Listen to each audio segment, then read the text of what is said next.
안녕하십니까, 이진우입니다. 미국의 가파른 금리 인상으로 전 세계 자금이 미국 주식과 미국 채권 시장으로 유입되면서 여지없이 신흥국에서는 달러가 빠져나가고 있습니다. 부채가 많은 나라일수록 그래서 그 고통이 더 커지고 국제통화기금 IMF의 문을 두드리는 나라도 늘고 있는데요. 우리나라도 그 여파로 환율이 계속 오르고 있지요. 오늘 센터뷰 시간에는 신흥국 위기와 투자 리스크에 대해서 점검을 해보겠습니다. 요즘엔 광고도 다 디지털 광고를 하는 시대가 됐는데, 이 디지털 광고 기반의 미디어들은 페이스북이나 인스타그램이나 혹은 트위터 같은 것들에는 사용자의 개인정보 동의가 필수입니다. 그래야 타깃 광고를 할 수 있기 때문인데요. 문제는 사용자들이 나는 페이스북이나 인스타그램, 트위터를 사용하기 위해서 이걸 깔았지 광고를 받기 위해서 깐 건 아니라고 또 반발을 하면서 이런저런 논란이 있습니다. 그런데 오히려 이때를 기회로 성장하고 있는 실리콘밸리의 유니콘 기업 몰로코라는 곳이 있다고 해서 오늘 블루칩 신기주 시간에 이 회사의 비즈니스 모델에 대해서 자세하게 좀 들여다보겠습니다. 손에 잡히는 경제 플러스 광고 듣고 시작합니다. 네, 요즘은 돈의 흐름이 신흥국에서 빠져나와서 선진국으로 흐르는 상황이라서 오히려 일부 신흥국에서는 국가 부도를 걱정해야 될 정도로 우려가 현실화되고 있기도 합니다. 우리의 자산은 우리가 의도적으로 투자했건 간접적으로 투자했건 이런 신흥국들에도 꽤 들어가 있어서 신흥국 리스크에 대해서 점검해 보는 게 필요할 것 같아서요. NH투자증권 신환종 FICC 리서치 센터장 모시고 요즘 신흥국의 걱정거리, 고민들 이야기를 좀 들어보겠습니다. 어서 오십시오. 네, 안녕하세요. 얼마 전에 스리랑카 대통령이 밤에 갑자기 야반 도주를 했다고. 그래서 화제가 됐는데 알고 보니 이게 이런저런 문제도 얽혀 있습니다만 최근에 인플레이션으로 인한 식량난 이게 촉발한 것이다. 네. 라는 분석이 나오고 있더군요. 이 나라뿐만 아니라 여러 나라들이 요즘 불안불안하죠. 네, 특히 이제 우리가 신흥국이라기보다는 신흥국 주변에 있는 나라들, 좀 작은 나라들. 그래서 제일 중요한 거는 내부 자본 시장을 키우지 못한 나라들. 네. 그러니까 우리나라는 97년, 98년 외환위기 때 이후에 그 내부 채권 시장 또는 주식 시장을 아주 크게 탄탄하게 잘 만들었거든요. 예. 20몇 년 동안. 예. 그래서 기업들이나 국가가 해외에서 달러로 자금을 구하는 게 아니라 로컬로 우리 원화로 자금을 구하는 이 채권 시장, 주식 시장 같은 자본 시장을 아주 크게 잘 만들었습니다. 예전에는 돈 필요하면 말씀하신 대로 해외에서 꿔오거나 그렇죠. 국내 은행에 가서 꾸거나인데. 네. 그래서 그 내부 자본 시장을 얼마나 잘 만들었느냐가 이제 핵심인데요. 네. 다른 신흥국들은 보면은 브라질이든 중국이든 인도든 인도네시아든 이런 신흥국들이 지난 20년 동안 네. 요 내부 자본 시장을 아주 꽤 잘 만들었어요. 그런데 이제 못 만든 나라 대표적인 나라가 이제 아르헨티나, 그다음에 터키, 네. 자 그다음에 스리랑카 이런 나라는 거의 없는 거나 마찬가지고요. 그러니까 돈이 필요한데 해외에서 내가 빌릴 수밖에 없다. 이러면은 지금처럼 달러 캐리 트레이드, 역캐리죠. 네. 예. 달러 캐리 청산이죠. 이제 양적완으로 풀렸던 돈들이 회수당할 때 바로 어려워지는 나라가 이렇게 달러로 돈을 많이 빌린 나라들, 내부 자본시장이 없기 때문에. 그래서 핵심은 여러분들이 이제 이런 얘기 들을 때 네. 내부 자본시장이 얼마나 탄탄한 시장을 갖고 있는 나라냐 아니냐가 예. 그 나라의 맷집을 우리가 분석하는 중요한 요소라고 볼 수 있습니다. 센터장님, 근데 내부 자본시장에서는 그 나라 돈, 현지 통화로 돈을 조달하게 될 거고, 일본 기업들은 일본 엔화로 조달하게 되는 게 내부 자본시장인데, 그렇죠. 달러로 조달하는 거는 달러 자금이 외화잖아요. 네. 그러니까 외화가 필요할 때는 외화를 조달해야 되고, 내부 국내용 내수용 투자가 필요할 때는 내부 자금을 뽑아서 쓰는 게 아닙니까? 그러니까 예를 들어서 우리나라 국채는 예. 그 발행이 거의 95% 이 정도가 이상이 예. 다 원화로 돼 있고요. 그렇겠죠. 그럼 예. 이제 갚을 때 원하니까 원화로 우리가 갚으면 발권력이 되죠. 있으니까 안정한 거죠. 최악의 경우 돈 찍어서라도 갚을 수 그러니까 있죠. 인플레가 예. 나더라도. 예. 그런데 해외는 달러가 어서 구해서 갚아야 되잖아요. 그렇죠. 상당히 위험하죠. 근데 우리는 5%도 안 될 거야 아마. 자, 근데 브라질도 예. 전체 한 95%가 다 헤아라고. 네. 그다음에 그 달러는 한 5%도 안 됩니다. 인도도 그렇고요. 이런 그럼- 식으로 그러면 문제가 있다고 말씀하셨던 아르헨티나 같은 경우는 예. 아르헨티나 국가가 자기네 나라에서 무슨 댐을 하나 건설하려고 한다. 자기네 나라 노동자들에게 아르헨티나 돈으로 월급 주기 위해서 필요한 돈인데 그럼에도 불구하고 조달이 잘 안 돼서 미국에서 달러로 꺼온 다음에 아르헨티나 외환 시장에서 그걸 아르헨티나 돈으로 또 바꾸고 그렇게 해서 쓴다는 뜻입니까? 그래서 아르헨티나 같은 경우는 내부 자본시장을 많이 못 만들었기 때문에 예. 투자에 필요한 이런 돈들을 해외에서 많이 차입을 해서 그렇게 그게 했어요? 문제가 된다는 겁니다. 그게 이제 큰 나라 중에서는 터키도 좀 작은 편이고요. 예. 그다음에 뭐 스리랑카나 뭐 이런 나라들은 너무 작아서 그 필요한 돈을 해외에서 차입해서 이게 달러 돈이 달러로 갖고 오냐 아니면 예. 중국에서 빌려서 왔던 스리랑카 같은 음. 경우가 지금 이제 거꾸로 중국한테 지금 많이 뺏기 생겼죠. 네. 자, 이런 식으로 내부 자본 시장을 얼마나 20년 동안 잘 만들었냐. 저희가 이제 그 나라의 맷집을 보고 투자할 때 반드시 보는 게 이 네. 높은 맷집을 갖고 있느냐 아니냐. 여기에 그 채권 시장이 들어갑니다. 그렇군요. 그러니까 이렇게 위기가 되는 신흥국들이나 작은 나라들은 꼭 외화가 필요한 것도 아니었는데 네. 왜 어쩔 수 없이 차입을 외화로 하다 보니까 그래서 항상 우리나라는 위기가 증폭이 된다는 뜻이군요. 포스코도 저 국내에 채권이 있고요. 네. 원화 채권이 있고 달러로 발행하는 채권도 있습니다. 음. 여기는 이제 뭐 둘 다 필요한 경우가 있으니까 신용도도 좋으니까. 네. 근데 이제 그 스리랑카 같은 나라는 이제 없으니까 밖에서 구할 수밖에 없는 자, 이런 나라들이 지금 위험하다고 볼 수 있겠죠. 그렇군요. 요즘에는 이걸 1980년대 중남미 부채 위기랑 비슷하다는 분석을 하는 분도 계시던데 1980년대 중남미에서 무슨 일이 벌어졌었어요? 네, 1970년대 오일 쇼크 뭐 예. 등등 때문에 예. 원자재가격이 급등해서 그때는 이 중남미뿐 아니라 전 세계 원자재 국가들이 좋았죠. 음. 그런데 80년대 볼커가 금리를 이제 20%씩 올리고 네. 하다 보니까 이렇게 이 원자재 가격이 계속 될 줄 알고 밖에서 그 달러로 차입을 많이 했던 나라들 대표적인 나라가 이제 중남미 국가들인데요. 네. 이제 수입 대체를 하기 위해서 경쟁력 있는 산업들을 키우기 위해서 해외에서 달러를 많이 빌려와서 많이 빌려줬기 때문에 네. 그래서 투자를 많이 했었는데 빌렸을 때 돈이 리보 플러스 알파인 변동금리였습니다. 네. 지금은 고정금리가 많죠. 그때는 네. 은행들이 빌려주는 거니까 네. 우리로 치면 뭐 CD 플러스 알파 뭐 이렇게. 은행들도 금리 변동을 회지하고 싶을 테니까요. 네네. 예. 그런데 이제 이 CD 지금 리보 금리가 급등하게 되니까 20%씩 올라가니까 달러 부채가 거의 뭐 엄청나게 오른 거죠. 몇 배가 돼버린 거죠. 네. 그와 함께 이 나라 환율이 이렇게 되면은 약세가 되니까 그러겠죠. 초약세가 되니까 부채가 갑자기 몇 배로 튀어버린 상태가 발생을 했고 달러로 갚아야 되는데 달러 값이 원자재로 오르니까. 가격이 떨어지면서 예. 돈은 저기 이제 생산은 못 되고 자, 성장은 안 좋고 이런 예. 상황에서 디폴트로 간 경험들이 있는데요. 이거랑 유사하다고 보기 위해서는 일단 지금 상태가 1970년대냐 이런 분석을 해야 되는데 그때랑 비슷한 것도 있지만 다른 게 많습니다. 그래서 다르다는 쪽이세요, 센터장님은? 예, 그때랑 똑같은 경우 비슷한 게 있죠. 왜냐하면 그때도 물가 오르고 그 물가 올랐던 이유가 실은 케인즈주의의 국가가 만능, 성장이 먼저 이런 네. 거, 그다음에 지정학적 위기 이런 건 비슷합니다. 그런데 연준이의 스탠스가 그때는 무기력했는데 지금은 그래도 꽤 하죠. 그다음에 그때 브레튼 우즈가 붕괴되면서 금과 달러의 태환이 붕괴됐던 게 예. 이게 실은 미국이 금리를 20%씩 올릴 수밖에 없었던 아까 그 변동금리에서 밑에 예. CD나 리버 금리가 급등하는 이런 상황이 나왔을 텐데 예. 지금은 그 정도까지는 아니라는 거죠.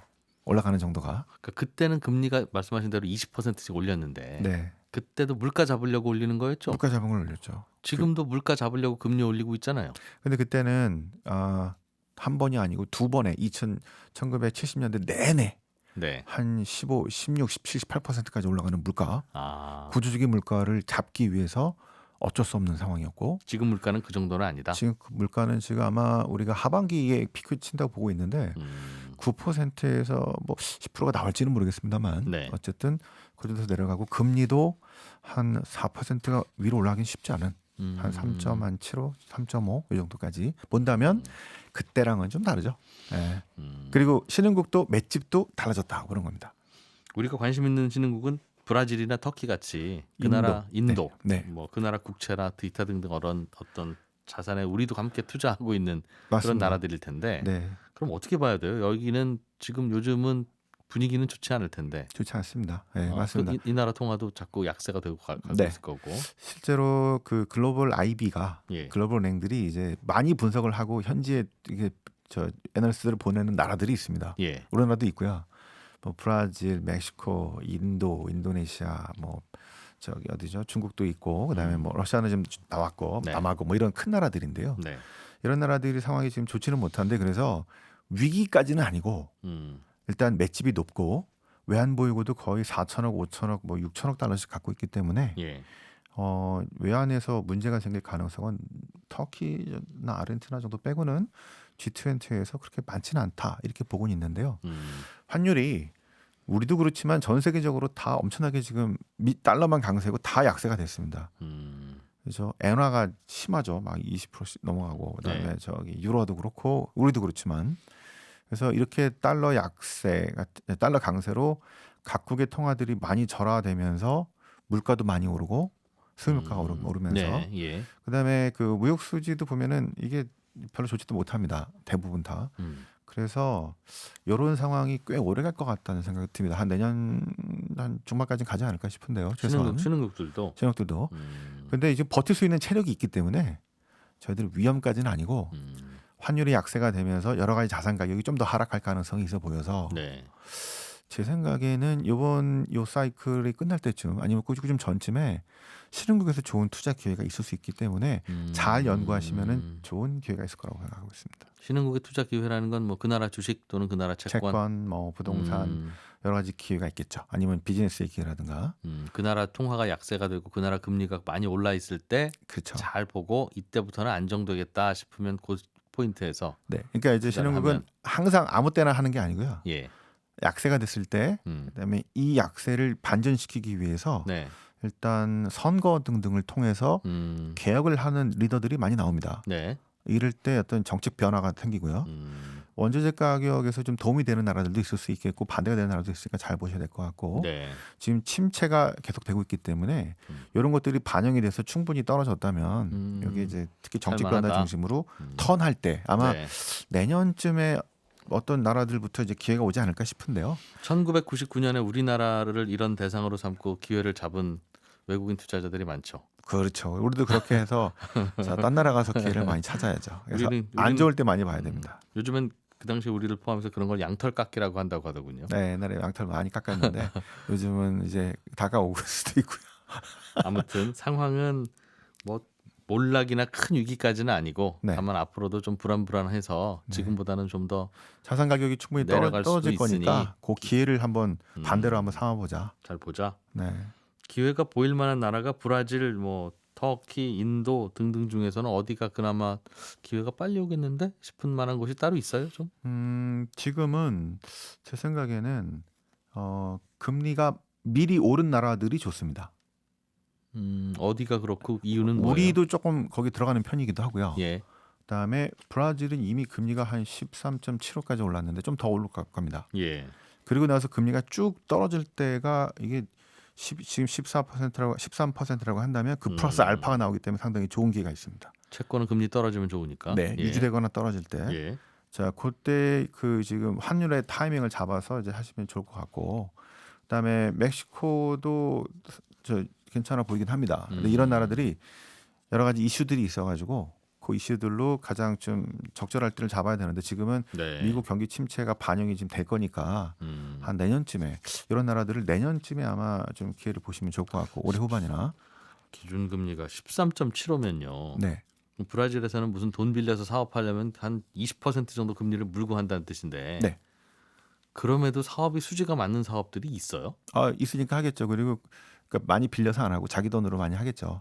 그러니까 있는 사람들만 하는 방식이 되겠고. 예. 그래서 이 금리가 높은 거는 소상공인이나 이쪽에 그 기회를 박탈하는 거기 때문에 그런 식으로 이제 문제를 삼아서 금리를 자꾸 내리려는 네. 이런 흐름들도 그렇군요. 많이 나오고 있습니다. 그래서 그리고 이제 좀 마이크로 파이낸싱으로 그런 분들을 위한 좀 저리 자금 대출 이런 서민 것들도 대출. 나오려고 하는데 이게 쉽지는 않죠. 지금 같은 상황에서는. 우리가 전 세계가 저성장이 되어가고 있고 그래서 금리도 낮췄던 이유가 연 5% 이자를 물고 할 만한 사업거리가 별로 없기 때문에 저성장이기도 하고 그러니까 연 4%로 해줄게 하는 거 아니겠어요? 네.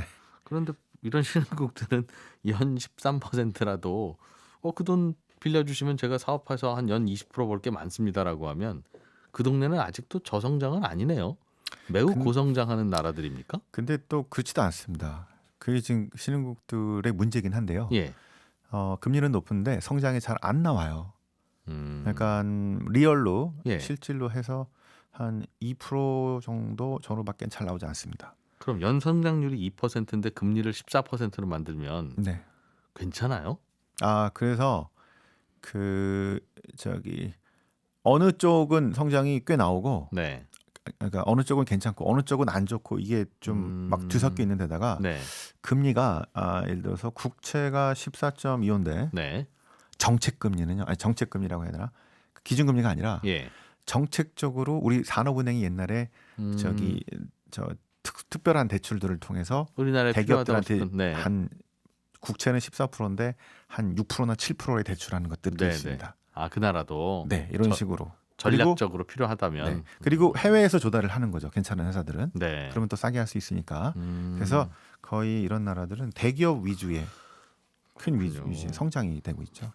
그 질문을 왜 드렸냐면 요즘 전 세계가 비슷한 고민을 하게 될 것 같아서 그래요. 네. 물가가 계속 오르면 당연히 금리도 그 물가 잡으려고 따라 올라갈 거고 지금 미국이 그러고 있는데 그럼 미국이 2, 3년 전에는 저성장 국가였다가 다시 고성장 국가가 되고 있는 거냐 하면 그건 아니잖아요. 그건 아닙니다. 그러니까 성장은 여전히 저성장인데 금리는 높고 이런 상황, 즉 브라질에서나 벌어지고 있는 상황이 미국을 비롯한 선진국에서도 그 폭과 정도는 좀 다릅니다만 유사하게 펼쳐지는 거 아닌가? 그럼 무슨 일이 벌어질지는 그 나라들 참고해야 되는 거 아닌가 싶어서요. 네, 그래서 저는 2020년대를 성장은 떨어지고 물가는 지난 10년보다 높아지는데 한 2020년대가 한 2에서 한 2.5% 정도. 예. 지난 10년이 한 1.5 정도 수준이었거든요. 1.67인데 물가는 오르고 성장은 떨어지고 네. 더 팍팍해지겠죠. 그런 가운데에서 뭔가 새로운 걸 찾아야 되는 예. 쉽지 않은 상황이 될 거라고 예상하고 있습니다. 2010년대보다 훨씬 더 어려울 거다. 네. 우리나라는 그 상황에서는 어떤 상황이에요? 그래, 우리도 신흥국처럼 그런 고민을 하는 겁니까? 아니면 그보다는 좀 나아서 선진국에 분류해서 고민을 해야 되는 겁니까? 우리는 뭐가 고민이에요? 이런 우리는 흐름에서. 선진국으로 분류를 해야 되는데 네.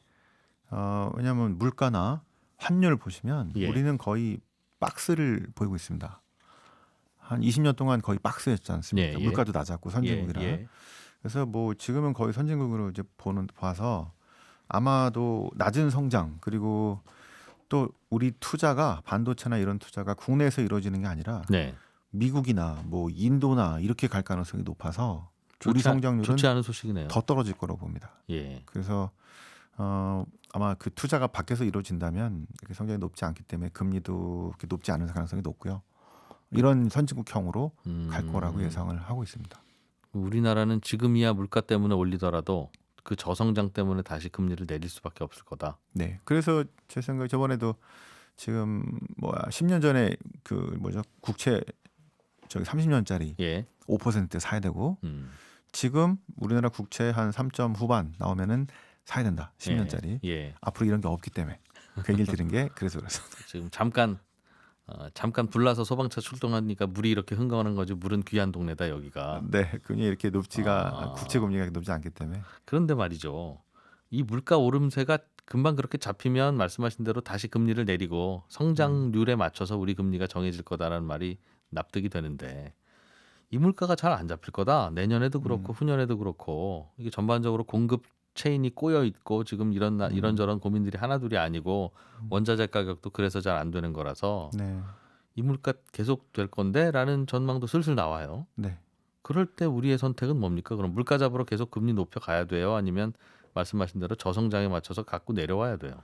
우리도 그렇고 미국도 그렇고 지금 그 물가가 상승률이 피크를 치고 서서히 내려가는데 그래도 지난 10년보다는 좀 높은 수준이다. 이게 부담인 거거든요. 예. 그러니까 내려갑니다. 물가가 70년대 같은 상황이 지금은 아니기 때문에 내려가는데 이게 그전 10년과 달리 구조적으로 중앙은행이 또는 정부가 잘못 운전을 하면 네. 다시 70년대 같은 상황이 나올 수도 있겠고요. 70년대도 한 번이 아니라 두 번이라고 말씀을 드렸죠. 예. 반대로 이 물가 상승이 너무 두려워서 너무 긴축으로 가면 반대로 또 디플레도 나올 수 있습니다. 그렇겠죠. 요즘 걱정하는 게 그거잖아요. 이게 너무 경기 침체? 심한 예. 그래서 운전에 달려 있기 때문에 제 생각에는 지금 어느 한쪽으로 자산을 가져가는 게 좀 되게 좀 부담스러운 상황이라서 배분을 좀 하시는 게 좋을 것 같다고 말씀을 드린 거고. 앞이 잘 안 보이니까. 네, 그래서 예. 채권도 좀 늘리고 주식뿐 예. 아니라 예. 이렇게 가야 되는데 그래서 이 지금 물가가 안 내려간다 이거보다는 과거보단 10년보다는 좀 높다. 그런데 이 정부와 연준과 뭐 중앙은행의 정책이 잘못하게 되면 실패했을 때 네. 한쪽으로 팍 꺾일 수도 있습니다. 그리고 우리가 예상 못했던 변수들이 계속 나오죠. 코로나 같은 것들이 또 나올 수도 있는 이런 상황인데다가 네. 지정학적 위기 이거는 제 생각에는 아직 시작도 안 했다고 봅니다. 특히 미중 갈등 같은 거는 올해는 러시아와의 이게 크기 때문에 러시아 제재가 중요하기 때문에 아직 미국과 중국의 싸움은 시작을 안 했는데 네. 아마 내년부터는 다시 시작될 수 있으면은 이런 것들이 다시 위로 아래로 동시에 작용할 가능성이 있기 때문에 전반적으로 불안한 시각으로 한쪽으로만 보시는군요. 보는 거는 저는 좀 반대입니다. 그래서 그럴 때 이익을 볼 수 있는 채권 투자를 좀 고민을 해보자. 네, 버틸 수 있는. 알겠습니다. NH투자증권의 신환종 FICC 리서치 센터장과 함께했습니다. 고맙습니다. 네, 고맙습니다.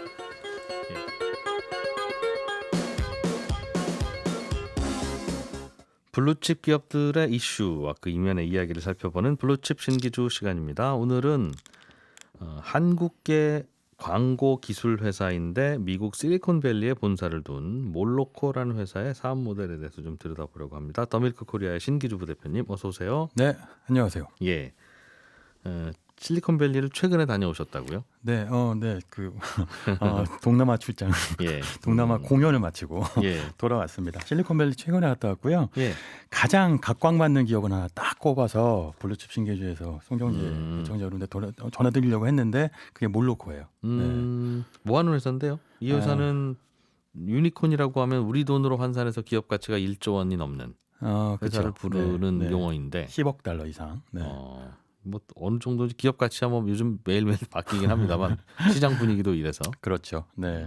하지만 각광받는 기업인 건 맞고요. 예. 가장 중요한 것은 그 한국계 스타트업 중에서 예. 최초로 실리콘밸리에서 유니콘이 됐다는 건데 혹시 그 대나무 천장이라는 표현 들어보셨어요? 대나무 천장이요? 유리 천장이라는 표현 있잖아요. 그 표현은 알죠. 네, 여성들이 이제 승진하는데 한계가 있는 거. 예. 대나무 천장은 미국에서 아시아계가 성공하기 어렵다라는 걸 상징하는 얘기인데 그 몰로코의 특징은 실리콘밸리라고 하는 스타트업의 본산지에서 예. 유니콘이 됐다는 거예요. 그러니까 한국계 스타트업으로는 최초고 한국 스타트업 통틀어선 13번째 10억 달러 이상이 됐는데 네. 뭐 하는 기업이냐 물어보시면 쉽게 얘기하면 에드테크인데 에드테크가 뭐냐면 광고를 기반으로 해서 광고 더하기 기술로 네. 광고를 최적화해 주는 거예요. 기술을 이용해서 광고를 효과 있게 만들어준다는 그렇죠. 거죠. 광고 네. 효과를 높여준다는. 광고 비용을 썼는데 네. 사실은 돈이 안 벌리면 그냥 헛돈 날리는 거잖아요. 네. 근데 요즘은 이제 디지털 광고의 시대니까 최적화할 수 있는 기술은 존재해요.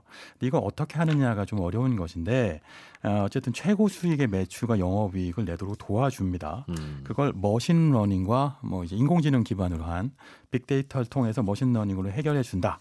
그래서 이제 몰로코가 그 머신러닝 컴퍼니라고 하는 그 영어의 약자예요. 네, 그걸로 이제 조합하면 몰로코가 됩니다. 네. 뭐 예를 들어서 뭐 어떻게 도와주는지를 좀 알려주시면 이런 일하는 회사구나라고 쉽게 이해할 수 있을 것 같은데요. 타겟 광고라는 건 좀 알죠 이제는. 타겟 광고. 네. 내가 예를 들면 페이스북이나 인스타그램에서 뭐를 보면 네. 이 사람이 음식 인스타그램을 보면 포스팅을 배고픈가 보다 뭐 이런 걸 알 수 있잖아요. 그럼요. 예. 여행 가는 거 보면 이 사람 여행 가고 싶어 하나 보다 그러면 그 사람이 여행 간다는 고 싶어 하는 걸 알아서 네. 타겟팅해서 계속 광고를 그 광고만 하죠. 나오죠. 맞아요. 네. 뭐 좀 한번 검색하면 이미 샀는데 그걸 뭘 계속 검색하기가 무서워. 참 신기한. 나보다 내 마음을 더 잘 알아.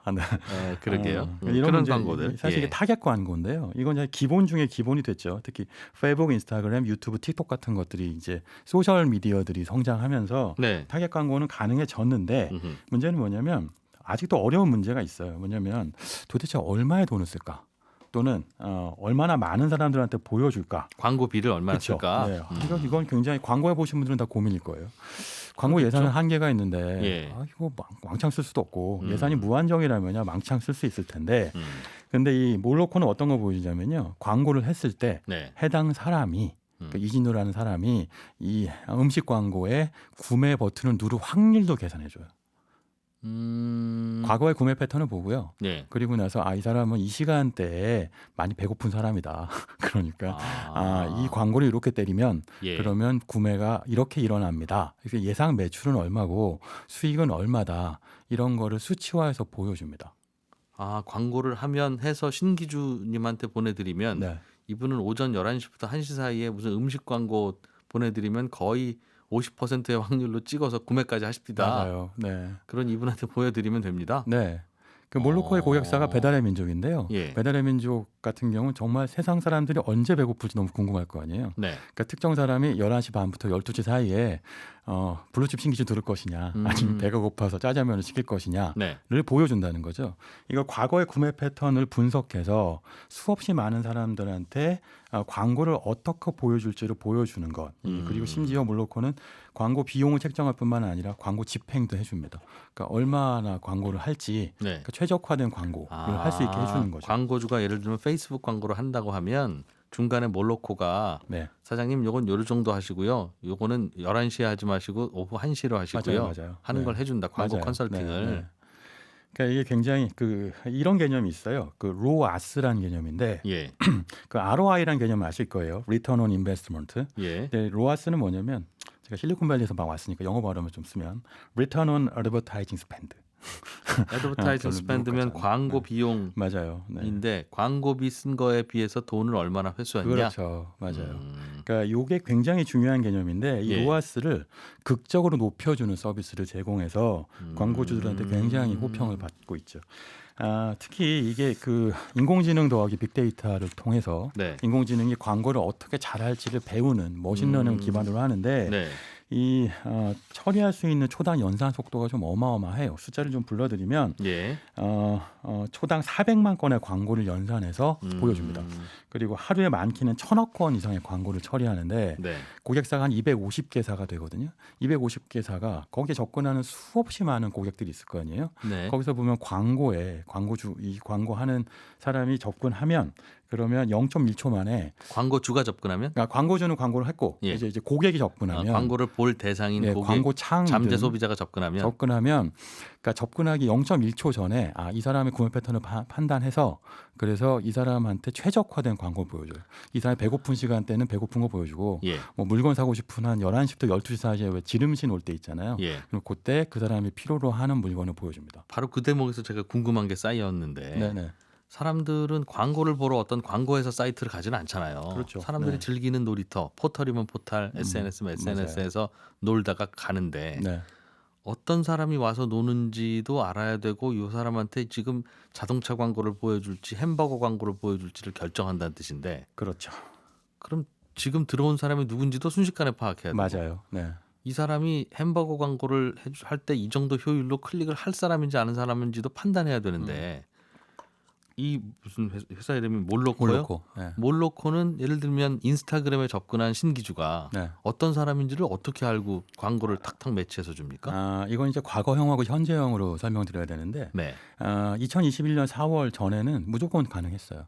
그러니까 애플이 이른바 예. 앱 투명성 정책이라고 해서 개인정보 보호 정책이란 걸 수립해서 쓰기 시작한 게 2021년 4월, 1년여 전이죠. 예. 그 전에는 우리가 아이폰이든 안드로이드 폰이든 쓰면 우린 개인정보가 우리가 동의도 하지 않았는데 이미 이런 광고사들한테 다 넘어가는 상태였거든요. 우리는 몰라요. 하지만 우리에 대해서 그들은 우리보다 훨씬 많이 알고 있는 시대였던 거죠. 그럼 그래서 예를 들면 아침에 양말을 검색하면 한 3, 4일 동안은 계속 양말 광고만 맞아요. 나한테 네. 보여주는 이유가 그래서 그런 거고 그래서 맞아요. 맞습니다. 몰로코도 그걸 활용해서 돈 버는 회사라는 뜻이죠. 그렇죠. 사실은 이전에는 광고 이런 개인정보 활용한 광고가 지금 설명드린 것처럼 너무 쉬웠던 거죠. 예. 근데 애플이 이제 2021년 4월부터 iOS 14.5부터 이건 안 된다라고 얘기했더니 이제부터 아주 난리가 난 거죠. 이걸 이제 몰로코의 안익진 몰로코 대표 겸 창업자는 어떻게 설명하냐면 네. 광고 업계에 떨어진 운석이라는 표현을 쓰더군요. 그러니까 왜 공룡을 멸종시킨 게 음. 그 운석이 지구상에 빵 떨어져서라고 하잖아요. 네. 그러니까 광고 시장 안에도 이런 큰 격변이 일어난 겁니다. 애플이 네, 애플이. 휴대폰 만들어서 네. 누가 쓰는지를 알고 있는 정보가 휴대폰에만 쌓이는데 네, 그거를 누구에게나 열어 보여주다가 네. 애플이 이제 안 돼 이렇게 네. 닫아버리면 그러니까 정확하게는 이제 우리 개개인한테 어. 보여줄래 말래? 라고 물어본 거예요. 그랬더니 1년 동안 쫙 해봤더니 90% 이상이 싫어라고 얘기한 거죠. 그렇죠. 저도 양말을 검색했다는 이유로 계속 양말 광고가 뜨는 건 대체로 싫어요. 그렇죠, 맞아요. 그러니까 이제 습관적으로 대부분의 사람들이 열에 네. 9명이 거부를 하기 시작한 거예요.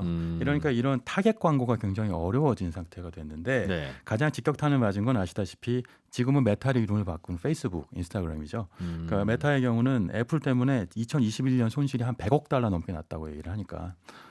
그것 때문에 광고주한테 그 맞춤 광고를 못 해주니까 그렇죠. 페이스북에 접근한 이 친구가 그동안 히스토리가 어떻게 되는지 애플이 안 보여주니까. 맞아요. 네. 음. 그러니까 이게 이것 때문에 오히려 역설적으로 이런 걸 이제 실리콘밸리에서 뭐라고 표현하냐면 LAT 시대라고 표현하던데 이게 예. 뭐냐면 Limited Ad Tracking이라고 하더군요. 그러니까 애드 트래킹이 됐는데 네. 이제 제한적으로 된다는 거예요. 근데 여기서 중요한 거는 되긴 된다는 거죠. 리미티드. 그러니까 예전에는 쉽게 얻었던 개인 정보를 이제 좀 어렵게 얻고 있는데 네. 이름이 다시 설명하면 모로코처럼 말하자면 정말 사람들이 뭘 보고 뭘 입고 이런 정보를 고도화해서 광고할 수 있는 기술을 가진 기업들이 오히려 각광을 받을 수밖에 없는 거죠. 아니요. 좀 전까지 몰로코는 그런 애플이 제공하는 개인 정보를 바탕으로 네. 그걸 잘 분석 가공해서 광고주들에게 요때 하시면 어쩌녁에 시금치 나무를 검색했던 이 사람한테 꽂아보겠습니다. 네. 하는 거니까 쉬웠을 텐데 이제는 안 된다면서요, 그게. 그게 오히려 위기 아닌가요? 데이터를 두 개로 설명할 수 있어요. 하나는 이제 식별 데이터, 하나는 비식별 데이터인데 지금 말씀하신 것처럼 여행지 뭐 가고 싶어요라고 눌러보는 건 식별 데이터. 그거는 너무 쉽죠. 누구도 알 수 있잖아요. 그런데 비식별 데이터가 있어요. 예를 들면 예전에 이 사람이 무슨 영화를 봤는가. 또는 예전에 이 사람이 어떤 주문을 했었는가 네. 거래 내역들이 있죠. 옛날에. 그건 이제 배달의 민족 안에 있을 거 아니에요. 배달의 민족이 거래를 체결시켜주는 중개 서비스니까. 예. 그러니까 이런 서비스를 기반으로 해서도 광고가 가능했는데, 그러니까 이제 광고를 하는 기술들이 쉬운 광고가 있었고 어려운 광고가 있었는데 모로코는 어려운 광고까지도 가능한 서비스를 제공해 줬던 거죠.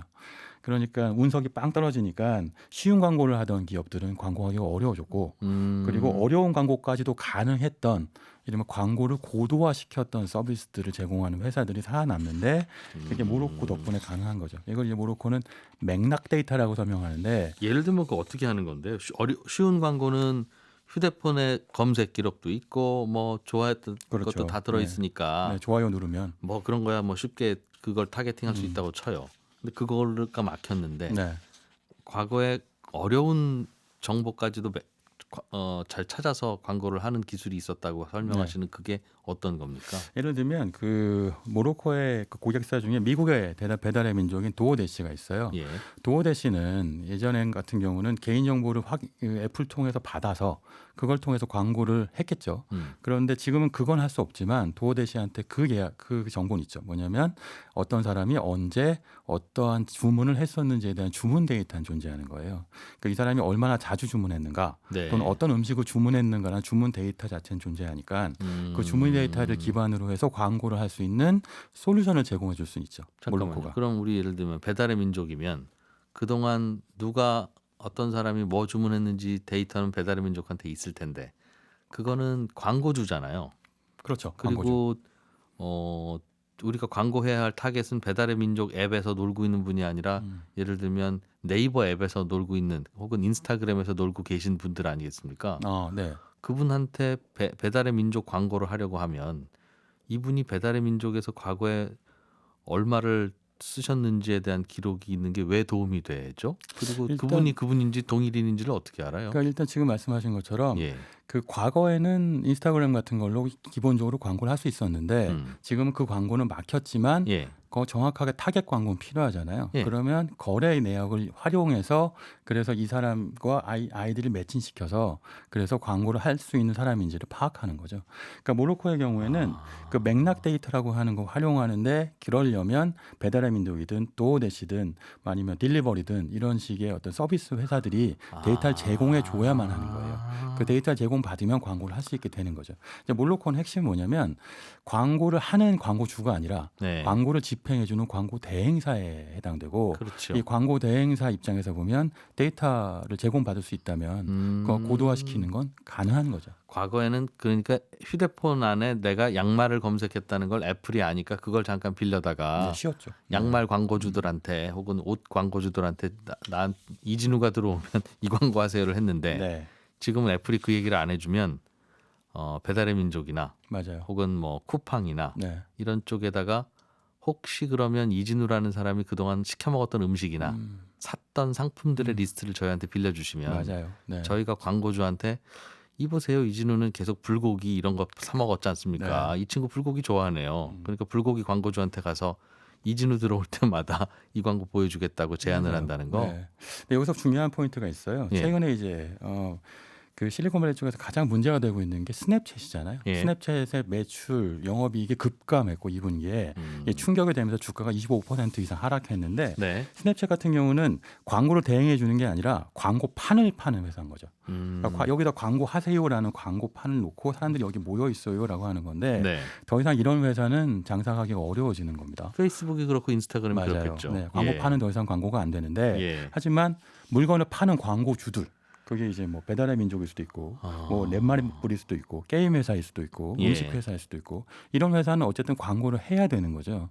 그러면 사람들한테 내 물건을 전달해주고 그 소비를 일으키기 위해서 누군가한테 광고 대행을 맡길까?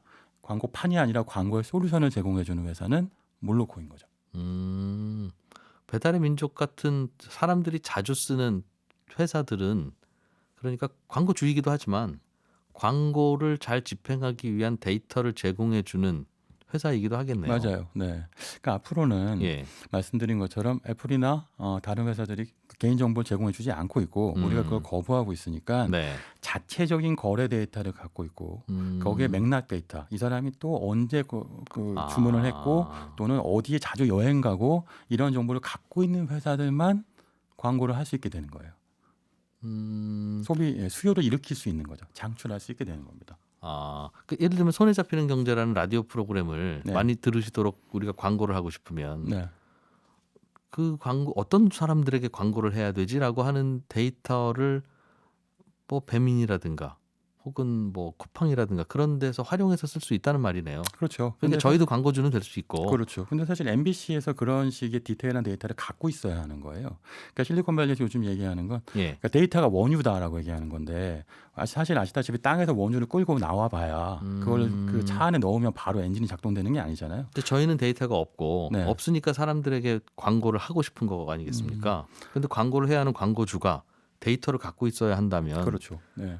그게 아니라 이미 데이터를 많이 갖고 있는 회사가 좀 더 그 데이터를 팔아먹을 방법이 늘어난다는 뜻이 아니에요? 두 개 다 가능해요. 그러니까 데이터가 많이 있는 회사는 광고주가 광고를 효과적으로 할 수 있는데 예. 또 하나는 이렇게 중간에 광고를 대행해 주는 회사도 데이터 많이 갖고 있게 되는 거죠. 과의 데이터가 쌓이겠죠. 물론 해당 특정 기업의 데이터를 다른 기업에 쓰는 것은 다른 문제긴 하지만 네. 어쨌든 데이터 많이 확보할 수 있는 이런 류의 B2B 기업들의 경우에는 사실은 광고를 할 수 있는 광고를 효과적으로 고도화시킬 수 있는 여지가 늘어나게 되는 거예요. 그러니까 이게 근데 쿠팡은 이미 많은 사람들이 쓰고 있고 네. 배민도 많은 사람들이 쓰고 있으니까 이제는 뭐 특별하게 광고할 일이 많지 않을 수도 있는데 네. 오히려 문제는 새로운 상품을 만들어서 새롭게 사람들에게 어필하고 싶은 신생 기업들이 자꾸 광고를 하고 싶을 거 아니겠습니까? 그런 기업들한테는 지금 길이 좀 막히고 있는 상황이긴 하죠. 그러니까 몰로코의 대표적인 250개 기업들 보면요, 상당 부분이 상당히 많은 고객사를 확보한 기업이에요. 뭐 GS 리테일, 위메프, 넷마블 같은 국내 기업도 있고, 네. 뭐 스냅챗도 있겠고, 딜리버리, 그랩, 도어대시 같은 그러니까 기본적으로 빅데이터를 확보하는 기업들을 대상으로 하고 있거든요. 그럼 GS 리테일이 뭔가를 팔고 싶으면 네. 그 타겟 광고를 할 수 있는 대상은 GS 리테일 기존 고객이어야 되는 겁니까? 기존 고객도 있는데 결국 이거를 어디에 광고할지를 또 판단하겠죠. 뭐 예를 들면 그게 몰로코의 경우에는 여러 가지 광고 창에 접근할 수 있으니까 그 광고 창을 통해서 광고에 접근해서 광고를 할 수 있게 만들어 주는 거예요. 그러니까 그 대행사 입장에서는 어디에 광고하든지 상관이 없긴 한데 그런데 데이터를 갖고 있는 기업들이 훨씬 효율적으로 몰로코한테 일을 맡길 수 있게 되겠죠. 그러니까 남의 회사 데이터를 좀 갖다가 우리 제품을 팔아주세요는 이런저런 걸림돌이 있을 테니. 네. 야, 광고업계는 이러나 저러나 고민이 많겠네요. 광고할 필요가 없는 분들은 자꾸 광고 효과가 높아지고. 근데 알겠습니다. 사실은 더 문제가 많아요. 사실 구글도 그런 일을 하니까. 예. 네, 어쨌든 이분들은 인공지능 전문가가 창업한 회사니까 이런 문제들을 해결하고 있다. 이렇습니다. 더밀크 코리아의 신기주 부대표였습니다. 고맙습니다. 네. 예, 저는 내일 아침 8시 30분에 손에 잡히는 경제에서 다시 인사드리겠습니다. 지금까지 이준우였습니다. 고맙습니다. 더 깊고 더 재미있는 경제 이야기. 이진우의 손에 잡히는 경제 플러스.